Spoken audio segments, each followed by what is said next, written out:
at the U.S. Capitol. Let's discuss with Representative Abigail Spanberger, a Democrat of Virginia. She was in the House chamber when rioters stormed the building. And let me quickly ask you, are you okay? How did it go for you personally? How scared were you? Thank you for having me on, Wolf, and thank you for focusing on this insurrection and making sure that every viewer has the ability to see the photos and hear some of the stories. I was in the House chamber. We were, of course, there to perform our constitutional duty of recognizing the electoral results of the 2020 election. Things escalated very, very quickly. It became clear that there had been insurrectionists who had breached the Capitol, who had entered the building. They put the chamber on lockdown. Very quickly, I said to the colleagues who were around me, take your pins off. We wear these congressional pins to identify ourselves throughout the Capitol. But when there are potential terrorists about, you certainly don't want to be identified as a member of Congress, potentially their targets. From there were reports that chemical irritants had been deployed. So we got out our gas masks and ready to try and find an escape route.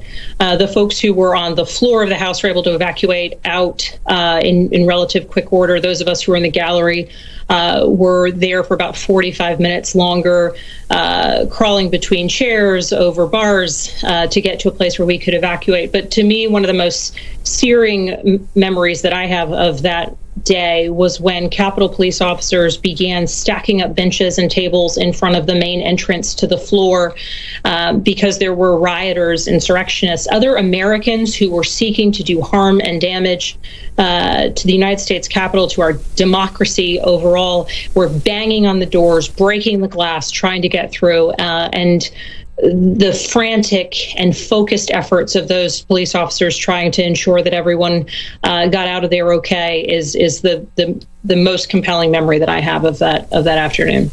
Yeah, I mean, you used to work at the CIA, so you're familiar with what has been going on in third world countries and despotic regimes. Did you ever think you would be in danger, your colleagues would be in danger, young staffers would be in danger, not from foreign terrorists, but from domestic terrorists who were storming the United States Capitol? So, Wolf, you made the perfect distinction. I am always, focused on what threats exist in the world. That's my background as a former CIA officer. Certainly, we know the United States Capitol has been a target in the past. It was on 9/11 when brave Americans on Flight 93 chose to sacrifice themselves rather than see the heart of democracy attacked. And yet, on the 6th, what we saw were our fellow Americans displeased with the results of an election, spun up by conspiracy theories, lied to by people who grift and shame and benefit, frankly, from these lies, including the president, the commander-in-chief. We saw those fellow Americans attack the United States Capitol, attack the heart of our democracy on a day when we were holding a joint session of Congress, resulting in the death of a Capitol police officer and an Air National Guard veteran, along with 4 other individuals. While I've always known that there were some security challenges and potentially the Capitol could be a target, the idea that it would be a target of seditionists, insurrectionists, terrorists, fellow Americans is the part that is most shocking and deeply, deeply heartbreaking to me. You say it's now necessary for every member of Congress to take further action, in your words, to defend our democracy. Your fellow Democrat, Congressman Ted Lieu, he told CNN there will be some House Republicans who support the impeachment of President Trump. But what's your message to your Republican colleagues who are weighing whether or not they should support this effort?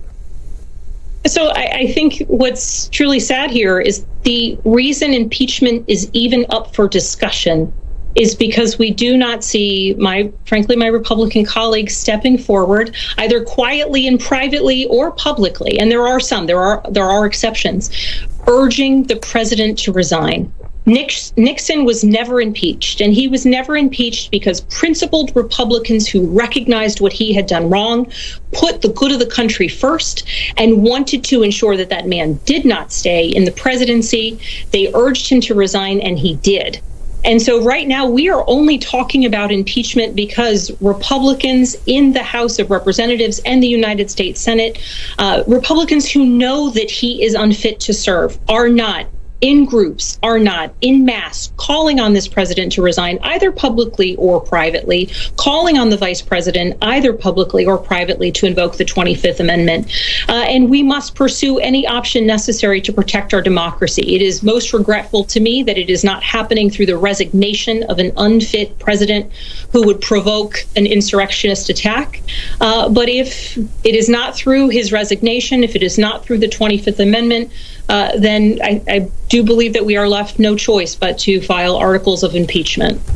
And very quickly, before I let you go, Representative Spanberger, Armanu Raju, our congressional correspondent, he's getting some new information right now that you and other members of Congress have already been notified that you will be getting increased security, especially at airports, after what we saw with Senator Lindsey Graham when he was walking through Reagan National Airport here the other day. And he had security, fortunately, but a crowd was screaming at him, yelling at him, traitor, traitor, traitor. Mitt Romney, senator from Utah, also faced a similar situation at the airport. Tell us about this notification you got that you will be getting additional security given this awful situation. So, there's been some circumstances that have been broadcast widely. Other colleagues is traveling, just, person to person told me the story that he was confronted in the airport by people, a crowd of about 30 people who are heckling and yelling, making all sorts of accusations. The work of members of Congress is to travel back and forth. We live in our districts and the places we represent, the places where we're raising our families, where in many cases we grew up, and we travel back and forth to Washington. And for the majority of members of Congress, that is on airplanes. And so this is their commute to work, and the idea that people are being heckled, and we've seen some videos of it. I'm aware of other circumstances where it's occurred rather aggressively and quite dangerous. Frankly, what the notification that we received is that we should make sure that airport security is aware of our travel itinerary. And my understanding is there will be some level of an escort upon arrival to the airport. I think that will vary a bit. Airport to airport, it's still a preliminary first step. But I, unfortunately, many of my colleagues, and I'm a Virginian, so I do not fly back and forth to Washington, D.C. Many of my colleagues actually speak so positively of the time that they bump into constituents in the airport, of the time that they see people and they're able to connect and have those really human moments in a, whether people agree with them or not, but these recent tensions are just at a fever pitch that are absolutely dangerous, and we're seeing it, readily across the country. As I keep saying, hard to believe this is all happening here in the United States of America. Representative Spanberger, be careful out there. Thanks so much for joining us. Stay safe. Thank you so much, Wolf. Just ahead.